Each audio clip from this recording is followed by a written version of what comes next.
My idea when I was putting this course together is that it's really exciting time to be doing cancer research. And it's really been rapid progression of technology.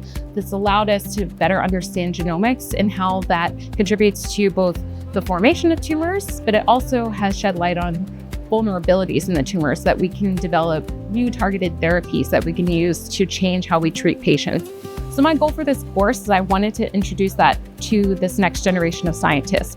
The translational cancer genomics class has been really impactful so far for me. Throughout the course, we're able to learn how to apply computational biology and how to interpret it as well.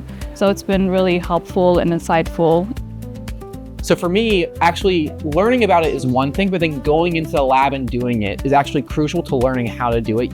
Within the class, starting from day one, we are assigned a team, and within the team, we are given a fictional patient where they have AML diagnosis. We're able to follow this fictional patient, learn how to diagnose them, what kind of treatment they should be getting, and what should be the final outcome. So we're able to use the techniques and the knowledge from the class and apply it to real-world situation.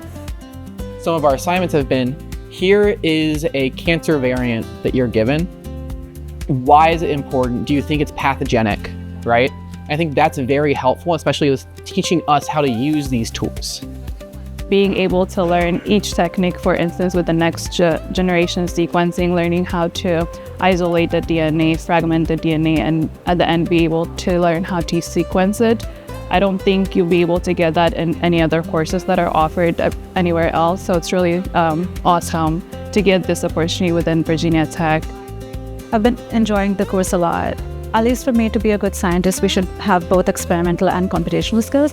And this is one of the TBMH courses that teaches you a lot of the way computational data is analyzed. And so I would definitely recommend this.